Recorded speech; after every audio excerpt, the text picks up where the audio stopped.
Good morning student. आज मैं आपके सामने इंजीनियरिंग ड्राइंग की क्लास का एक टॉपिक जिसे पैमाना कहा जाता है उसको लेकर आया हूँ। तो हम स्टार्ट करते हैं पैमाना। तो सबसे पहले आप पैमाना देखिए, पैमाना होता क्या है।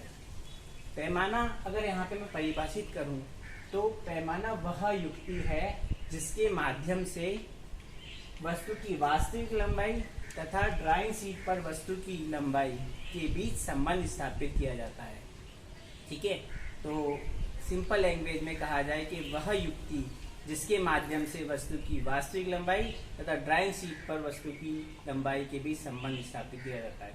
अब आप पूछेंगे कि वास्तविक लंबाई क्या होती है और ड्राइंग शीट पर वस्तु की लंबाई क्या होती है।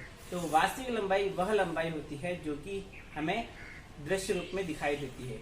जैसे अगर मैं कहूँ कि कोई जहाज है, उसकी लंबाई 400 फीट है या 400 माइल है, या कोई बिल्डिंग है जिसकी लंबाई 100 फीट है, तो वह उसकी वास्तविक लंबाई होगी।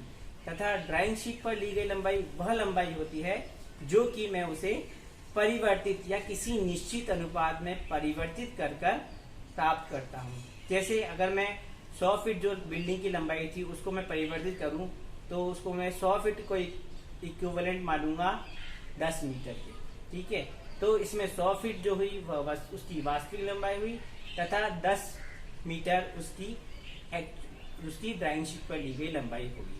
ठीक है, मेरे ख्याल से आपको सबको समझ में आ गया होगा। ठीक है, अब आपको पैमाना बनाना है तो उसे बनाने के लिए आपको कुछ घटकों का या उसे बनाने के लिए जो घटक या इंग्रेडिएंट्स जो उपयोग में लाए जाते हैं उसका ज्ञान भी होना आवश्यक है।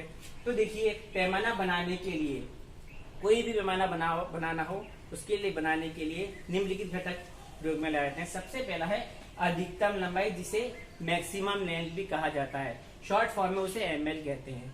ठीक है, अब पूछेंगे कि आप अधिकतम लंबाई क्या होती है। तो अधिकतम लंबाई वह लंबाई होती है जो कि कोई पैमाना एक बार में नाप सकता हो।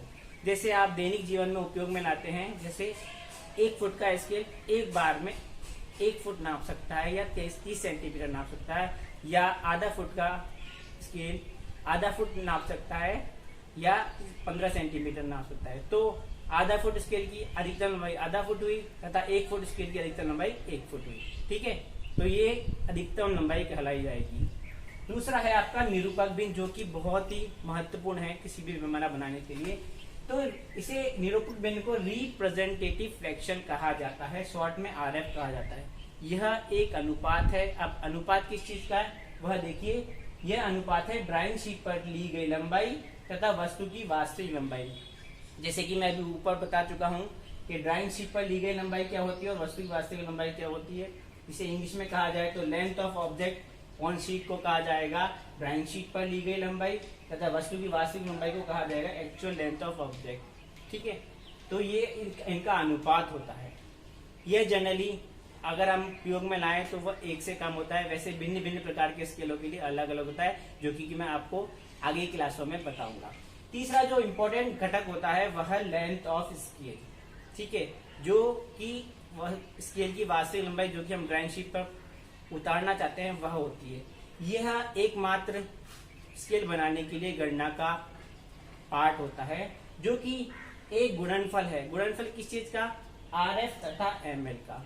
ठीक है, RF और ml जो कि मैं ऊपर बता चुका हूँ। यहाँ पर एक चीज का आपको ध्यान रखना है कि ml जो आप लेंगे उसे हमेशा आपको सेंटीमीटर में परिवर्तित करना है। यहाँ यही गलती होगी, बस आप यही चीज ध्यान रखें। बाकी इसमें गणना का कोई ज्यादा कठिन काम नहीं है, सीधे आपको गुणनफल करना है RF तथा ml का। यहाँ ml को आप सेंटीमीटर में अवश्य परिवर्तित करें। ये सभी घटक एक पैमाना बनाने के लिए प्रयोग में लाए जाते हैं।